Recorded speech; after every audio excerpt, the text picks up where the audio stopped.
Чого чекати від Білорусі? Які плани виношує Генштаб цієї країни? Скільки білорусів уже долучилися до армії РФ і що їх мотивувало? І чому російські окопи стали для них пасткою? Під час підготовки цього матеріалу Слідство.Інфо у партнерстві з БРЦ і Кіборг організували такий собі кол-центр і записали 1,5 десятка розмов із білоруськими найманцями і тими, хто в останній момент відмовився від контракту. А ще розговорили цілого полковника Генерального штабу Білорусі. Мы у вас принимали опыт белорусы вот по этим вопросам. У таких людей, в принципі, складна історія. Їм нема куди тікати. В Беларуси это уголовно наказуемое наемничество. Контракт у нас закончился еще в декабре. Никто никуда никого не отпускает. З чого все почалось? Ми отримали інформацію з витоку даних єдиної медичної інформаційно-аналітичної системи Росії. Там містяться відомості про іноземців, які відвідували єдиний пункт відбору на військову службу за контрактом у Москві на вулиці Яблочкова, 5 у період з квітня 2023 року по травень 2024. В отриманому списку ми виявили 71 громадянина Білорусі і почали їх обдзвонювати, використовуючи таку легенду. Я хотела поговорить с вами, возможно ли у вас остался интерес к новому предложению контракты на участие в СВО. І навіть коли у співрозмовника виникали підозри, А как вы меня нашли, допустим? у нас був аргумент. Ну как я нашла? Вы же регистрировались на Яблочково. А, ну да. А після того, як ми називали суму, До 350 тысяч в месяц. нам розповідали практично все. У меня Чечня, первая, вторая, и сейчас. Я еще за прошлое ранение деньги не получил. У меня те самые, похоже, зажали боевые. Человеческие права и мораль, всем наплевать, потому что идет война, а на войне все средства хороши. 6, 235 і 518. Цей графік показує, як збільшувалася кількість білорусів, які добровільно підписували контракти з російською армією з 2022 по 2024 роки. За період повномасштабного вторгнення до російських збройних сил долучився 1031 білорус. Уже відомо про загибель 105. Це більше 10% від загальної кількості. Зникло безвісті ще 84, ще плюс 8%. Тобто з високою ймовірністю кожен п'ятий мертвий. Це найактуальніша інформація, яку нам надала українська військова розвідка. Наш список із Яблочкова на 71 особу – це вибірка більш ніж 6% від загальної кількості білоруських найманців. З них вже загиблих на війні 5, колишніх працівників силових відомств – 9. 52 особи можна віднести до групи різноробочі. Відмітки про судимості є у 31 особи. Цю найчисленнішу групу розглянемо докладніше. Один зі списку засуджений за вбивство, 2 за зґвалтування. Чи підписали контракт із Артуром Козловим, який відбув термін за вбивство, відомостей немає, зв'язатися з ним не вдалося. Така ж ситуація з Олександром Бєльським, який побив табуретом жінку, після чого її зґвалтував, за що отримав 8 років колонії суворого режиму. А ось уродженець Гомельщини, 52-річний Олег Такмаков, засуджений за зґвалтування та крадіжки, відбір на контракт зі Збройними силами РФ пройшов успішно, незважаючи на федеральний закон, який виключає тех лиц, которые были осуждены по статьям, связанным с государственной изменой, с терроризмом, киднеппингом, либо же насильственной статьи. Ми поспілкувалися з Такмаковим. Він на війні. И если вы подписали тогда первый контракт, то все ли с ним в порядке, нет ли у страны перед вами долгов? Да нет, вроде нормально все. Вот у нас просто сборы скоро будут. И тревожить вас, не тревожить, хотелось бы просто знать. А какие сборы? Я нахожусь на СВО. У Олексія Хлещова відмітка про судимість за хуліганство. Він працював на будівельних підприємствах, а 8 років тому переїхав до Росії. У меня отец русский офицер, и я, как говорится, потянулся к своим корням. А після початку повномасштабного вторгнення підписав контракт. Чтобы не было в дальнейшем такого безобразия, вот этого фашизма, нацизма, издевательства над мирными жителями. Деньги тоже, конечно, играют немаловажную роль, потому что поначалу СВО, конечно, платили неплохо, но потом, конечно, все поурезали. З цієї ж категорії Олег Скачков-Бочуров. Контракти з ним підписали, але на фронт він не потрапив. Але не через судимість, а за станом здоров'я. 28 марта меня списали по состоянию здоровья, то, что у меня инфаркт был. Але він не втрачає надії потрапити на війну. А вы можете? Почему нет? Ну, вы пережили такой стресс все-таки по здоровью. Ну да, есть такое. 2 раза. Скачков-Бочуров каже, що намагатиметься підписати контракт після того, як отримає друге громадянство – Росії.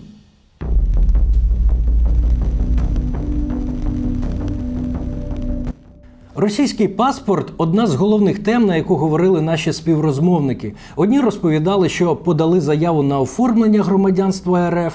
Мне все говорят, обязательно нужен паспорт, без паспорта никак. Інші, що ще очікують на отримання паспорта, тому поки що контракт не підписують. Женат 14 лет на гражданке России. И в этом году планирую делать гражданство. Ще один, що відвоював за першим контрактом як білорус, а наступний планує підписувати вже як громадянин Росії. Я жду вызова в Москву, принимаю гражданство и новый контракт. Декотрі, хоч і залишили свої дані на Яблочкова, від контракту відмовилися, злякалися кримінального переслідування. В Беларуси это уголовно наказуемое наемничество. Понимаете, что может быть какая-то преследовать уголовная ответственность, если это... Ми вирішили розібратися, а чи є у Білорусі відповідальність за службу за контрактом у російській армії. Есть артикул наемництва, але там есть шэраг абмежаванняў для прыцягнення да адказнасці по гэтаму артыкулу. Практика абсолютно чорна-белая.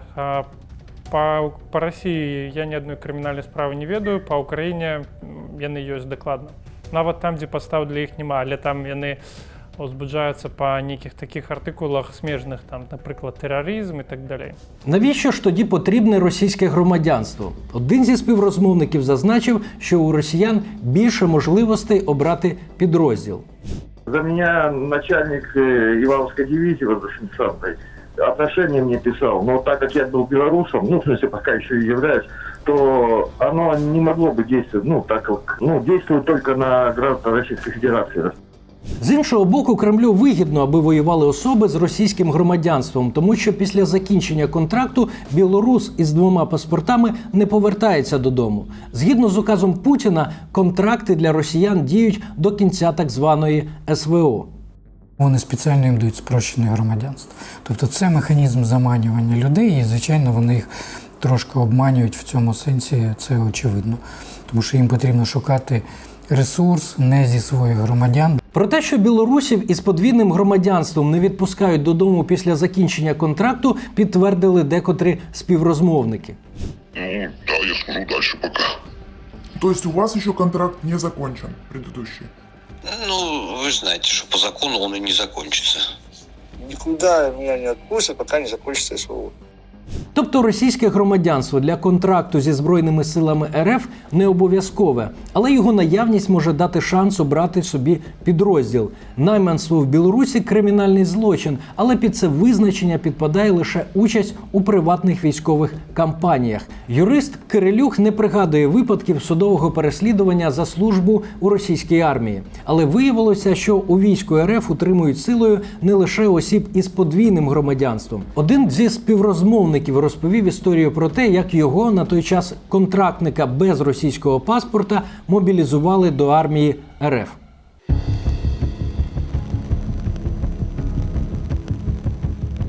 – 31-річний Федір Галамба – білорус, мобілізований Росією на території України в окупованому Донецьку. За даними гакерського угрупування «Кіберпартизани», Галамба – сирота, родом із Могилівської області, працював на хлібокомбінаті. У 2016-му на сторінці Галамби в Однокласниках з'явилися його фотографії зі зброєю та прапором так званої ДНР. Федір фігурує в українській базі «Миротворець» як учасник бойових дій у складі незаконних збройних формувань. Галамбу ми знайшли у отриманому списку та зателефонували йому. У меня с прошлой военной частью у меня есть проблемы, потому что мою предыдущую воинскую часть расформировали, Вот. А у меня контракт к этому времени уже заканчивался, и они меня, вместо того, чтобы уволить, они меня мобилизировали. Вот. Из-за того, что вас мобилизировали? Да, но мобилизировали меня в Донецке. Уже идет следствие, но, как говорит адвокат, я на то время не являлся гражданином Российской Федерации. У вас на тот момент было еще только белорусское гражданство, да? Да. Ще один наш співрозмовник Петро Жабицький теж запевнив, що має лише громадянство Білорусі. Його контракт закінчився, але звільнитися не може. Контракт закончился в мае, но я еще не уволился из-за того, что я офицер и увольняюсь по категории D. У меня уже все, решение ОВК, справка болезни, все есть, но еще пока что не уволился. За словами правозахисника Володимира Яворського, єдиний варіант для білорусів, які бажають вирватися з російської армії – СЗЧ. Я думаю, що вони будуть намагатися займатися дезертирством. У таких людей, в принципі, складна історія. Їм нема куди тікати. Тому що їх в ЄС не приймуть, вони там ніхто, а в інші країни, якщо це країни, які дружні до Росії і Білорусі, то їх відповідно видадуть.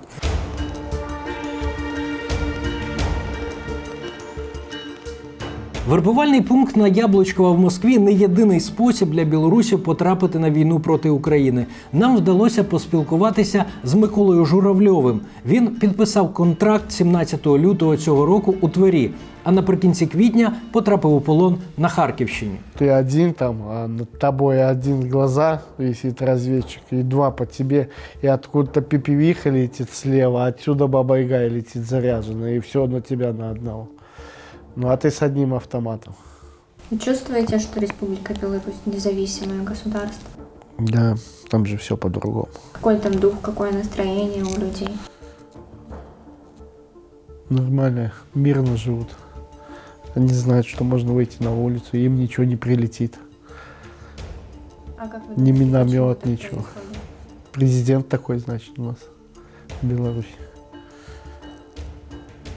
Мирно живет, не воюет ни с кем. А вы знаете белорусский язык? Используете его? Нет, в школе учил. Ну, белорусская литература была, белорусский язык. Учил так. Ну, в жизни я им не пользуюсь. Я считаю так, что нет такой национальности, там, украинец, там, белорус. Там. Есть русские, славяне. Вот так. О чем вы думаете? Чего желаете? Кроме того, я понимаю, что вы хотите вернуться домой. Что-то, возможно, еще какие-то... Чтоб мир на везде будущее. был. Вот хочется. Чтоб везде мир, и люди жили мирно. А как вы думаете, как может быть мир, если люди будут продолжать подписывать контракты, вступая в армию, как это вы сделали? Каким образом будет мир? Ну, значит, не будет его.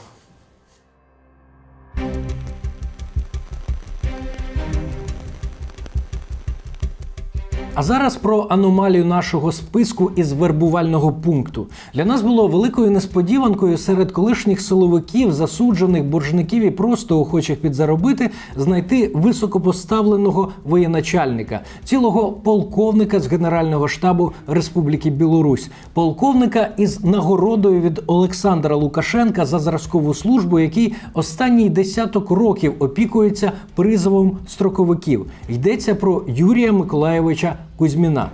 Сегодня начинается отправка нового пополнения со всех сборных пунктов. Планируется отправить около 1000 призывников. Чи міг Кузьмін працювати в Генштабі Білорусі заступником начальника головного організаційного мобілізаційного управління та одночасно служити за контрактом в армії Росії? Мало ймовірно. Але що він робив у Москві у єдиному пункті призову? І як потрапив до списку? Когда были в составе делегации Республики Беларусь, я военнослужащий, я служу. Я в Республике Беларусь служу. Я не знаю, откуда информация о том, что я у вас там зарегистрирован. Что-то как-то, не знаю. Вот, там, может, что-то писали, может, что-то оформляли, так, в качестве, там, знаете, таких этих, как бы называется, тренировочных документов. Да, мы были там с экскурсией, ознакомления нам показывали, мы у вас принимали опыт Белоруссии, вот по этим вопросам, по порядку заключения контрактов, привлечения иностранных граждан, да, те, кто хочет идти на это мероприятие и потом, естественно, быть гражданином России. Кузьмін каже, що в Білорусі працюють над тим, аби створити подібну до російської систему набору, зокрема іноземців на контракт, через такі ж спеціальні пункти. Мы вообще планируем эту систему создать у себя, планируем, именно чтобы она была независима, у нас сейчас командир набирает, вы понимаете, да? А мы хотим независимо, это перспектива. То есть мы у вас этот опыт увидели. Базуючись на інформації з відкритих джерел, журналісти БРЦ встановили, Білорусь і справді нарощує чисельність контрактників. Якщо у 2021-му їх було 27 тисяч, то наприкінці минулого року вже не менше 44 тисяч. Основне зростання у 1,5 рази відбулося у 2023-му, синхронно із тим, як Росія зробила ставку на контрактників після відступу з Київщини, Харківщини і Херсонщини у 2022-му.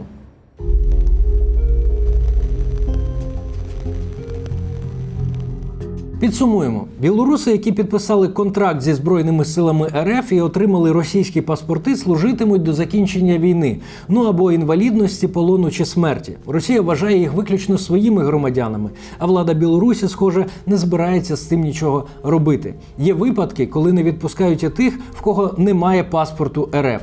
Воєначальники ж білоруського генштабу переймають російський досвід вербування у свою армію і за час повномасштабного вторгнення суттєво наростили кількість власних контрактників та збільшили чисельність армії. З якою метою? Напишіть свою думку у коментарях.